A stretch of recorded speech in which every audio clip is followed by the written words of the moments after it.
부동산 개발업 회사에서 대명 손호그룹한테 시세 차익을 받고 이 부지를 넘겼습니다. 이곳이 상업지역 종상향을 받은 그러한 부지인데 2배의 시세 상승이 나온 거죠. 그리고 여기에 지금 펜스도 쳐놓은 데가 있거든요. 3억짜리 오피스텔이 5억이 되고 노후한 건물을 더 높게 지으면서 보상을 받을 수 있기 때문에 시세 상승이 나오는 것입니다. 안녕하세요, 서집달 연구위원 위시리치입니다.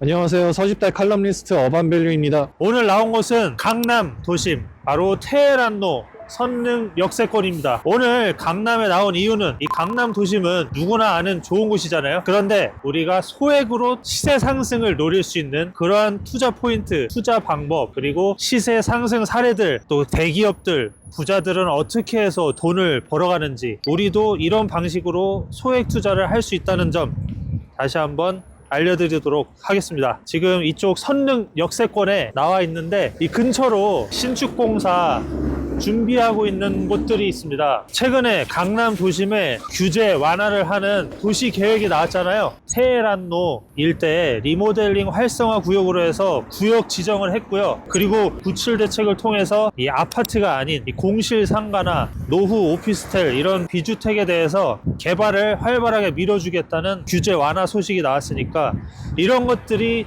이 일대를 개발을 활성화하고 돈을 벌어가는 사례들로 나타나고 있다는 것을 오늘 아실 수 있을 거예요. 또 3월경에 이 강남 쪽에 용적률 완화 서울시 보도자료가 나왔잖아요. 맞습니다. 대명 손호그룹이라고 대기업이 지금 역세권에 상업지역을 선점한 사례인데 지금 이쪽 땅을 평당 한 6억 7천만 원대 매입을 했거든요. 호텔과 숙박시설 이런 걸로 개발을 할 수도 있는 상황입니다. 근데 호텔과 숙박시설 만들면 용적률 10% 상향을 해주고 철거하고 더 높게 지을 수 있기 때문에 대기업이 이렇게 비싼 돈을 주고 산 거고요. 그런데 또 놀라운 점은 이 대명 손호그룹이 부지를 매입하기 전에 부동산 개발업 회사에서 평당 한 5억대 이미 이 부지를 매입을 했었어요. 그런데 거의 한 4개월, 6개월 만에 대명 손호그룹한테 400억 시세 차익을 받고 이 부지를 넘겼습니다. 큰 금액들을 말씀드리니까 감이 안 잡히고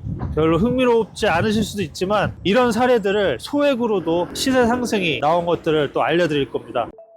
이 일대로 지금 테헤란로 서측 그리고 뒤편의 동측으로 해서 강남역부터 삼성역까지 이 리모델링 활성화 구역 지정이 됐거든요. 이 리모델링 활성화 구역 지정이 되면서 연면적을 플러스 30% 완화를 해서 수직 증축도 가능하게 해주고 수평 증축도 가능하게 해주는 그런 도시계획이 아까 12월에 나왔다고 말씀드렸는데, 이 안 그래도 뭐 잘 나가는 강남 도심을 왜 밀어주느냐 이러한 댓글들이 많더라고요. 이러한 도시계획을 통해서 고수들은 또 어떻게 돈을 벌어가는지 그런 것들에 집중을 해야겠죠. 이렇게 리모델링 활성화 구역으로 지정을 해준 이유는 명분은 이렇습니다. 이 강남 도심에 뭐 20년 차, 30년 차 이렇게 오래된 오피스가 많다. 그리고 뭐 2022년에는 공실률이 아예 없어져서 오피스가 부족하다. 이러한 명분이거든요. 어반밸류님께서 또 그 보도자료에 조감도가 나와 있잖아요. 그거 보시고 어디인지 유추를 하셨다면서요. 단연간의 공인중개사 활동을 하면서 물건의 위치를 잘 파악하는 방법을 터득을 했습니다. 그게 이 건물인가요? 칙바이 칙, 네. 그리고 인포스톰, 게이팅 오른쪽에 있는 건물입니다. 보도자료에서 나온 것처럼 일반 리모델링 법은 2개 층까지만 올릴 수 있는데 여기 활성화 구역에 포함됐으면 3개 층까지 올릴 수 있다. 그리고 높이 규제까지 동시에 완화해주면서 기존의 리모델링 사업보다 조금 더 좋은 사업성을 뽑아낼 수 있는 것이죠. 여기는 상업지역이 아닌데도 불구하고 리모델링 활성화 구역 내에 포함되어 있는 데니까 이런 데서 기회를 또 잡을 수가 있겠네요. 네, 맞습니다. 이곳이 상업지역 종상향을 받은 그러한 부지인데 문화재가 있는데도 불구하고 이렇게 종상향을 해서 지금 건물을 뚱뚱하게 잘 채워놨잖아요. 근데 이곳이 예전에 연립주택이었습니다. 예전에 시세가 9억 원이었다가 여기가 철거되기 전 그때 18억, 그러니까 2배의 시세 상승이 나온 거죠. 여기가 롯데캐슬 클라스인데 방금 우리가 봤던 종상향대 아파트 청년주택이 매입될 때쯤 여기가 공사를 하고 있었는데 네. 최고 층수가 18층입니다. 이 임대가 굉장히 잘 나가는 곳으로 이쪽에서는 좀 유명한 곳이어서 아무래도 저 뒤편에 역세권 청년주택을 지을 때도 사업성에 대해서 크게 걱정 없이 그냥 매수한 것 같습니다. 저기도 패스트5가 보이는데 다 저렇게 높게 될 수가 있겠네요.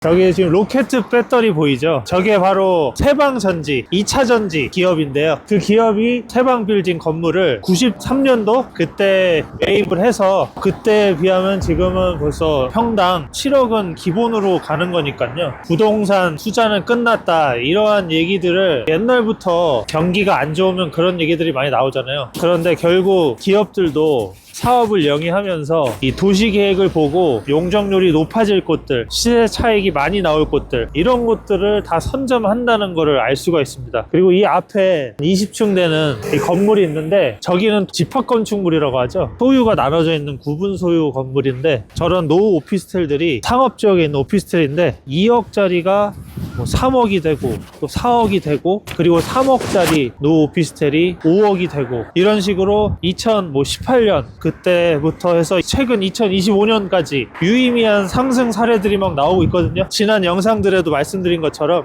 노후 오피스텔, 그러니까 비아파트 재건축 시장들이 지금 활성화되고 있잖아요. 거래도 많이 되고. 그리고 무엇보다 중요한 게 21년부터 동의율 조건을 완화를 해줬어요. 다 동의를 받아야 재건축을 할 수 있었는데, 동의율을 80%로 낮추면서 문재인 정부 때 규제 완화를 오히려 해준, 이 눈치 빠른 사람들은 규제 완화를 해준 이런 투자를 해라, 이렇게 시그널을 준 겁니다. 저런 투자를 통해서 시세 상승을 가져가는 사례도 있고요. 또 토어제가 상가나 오피스텔 적용되지가 않잖아요. 이런 투자에 많은 사람들이 2026년부터 더욱 많이 몰릴 것입니다. 우리 뒤편으로 해서 쫙 아파트 단지들도 있지 않습니까? 아, 맞아요. 썸 아이파크, 역삼, 개나리 아파트 재건축한 곳 많죠. 지금 그곳이 평당 거의 1억 넘었잖아요. 그런 아파트들도 2023년부터 거의 뭐 50%, 70% 상승이 나온 거거든요. 지금 2년 뭐 9개월, 3년 안에 12억이나 15억의 상승이 나온 겁니다.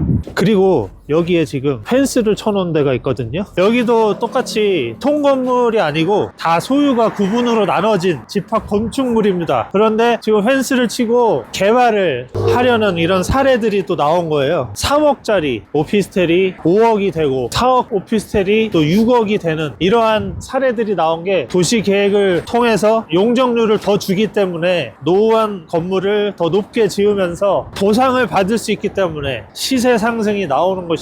여기가 포스코 사거리입니다. 뒤에 보이는 건물이 포스코 본사가 있는 건물이고, 또 포스코 홀딩스도 좋은 움직임을 보였다가 최근에 지금 주춤하고 있는 상황인데, 이 여기 앞에 보이는 이 건물이 평당 3억 5천만 원대에 거래가 된 건물이거든요. 2019년 당시에.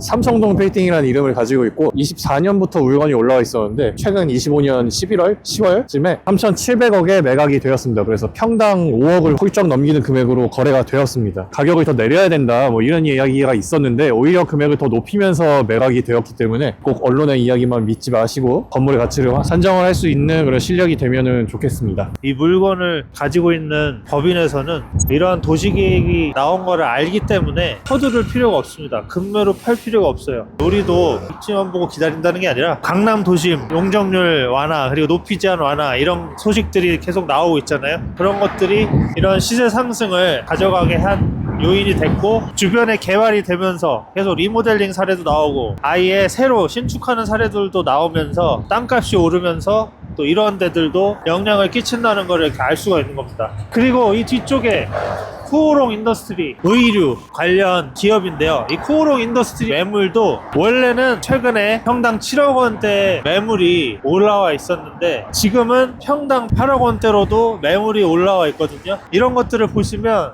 도시 계획이 이 건물의 시세 상승에 영향을 끼치는 것을 알 수가 있습니다. 좀 정리를 해보면, 대기업이나 보수들의 사례를 통해서 우리도 구분 상가나 노후 오피스텔 이런 것들을 통해서 시세 상승을 소액으로도 가져갈 수 있다, 이런 것들이 포인트가 될 것입니다. 이런 강남에서도 틈새 투자처가 있다는 게 참 놀라운 것 같습니다. 앞으로 서울 전역에서 도시계획을 통해 시세 상승을 가져갈 수 있는 투자, 그리고 시세 상승 사례들 또 알려드리도록 하겠습니다. 구독과 좋아요, 알람 설정 해주시면 어반밸류님과 또 구석구석 다니는데 큰 힘이 될 것입니다. 감사합니다. 감사합니다.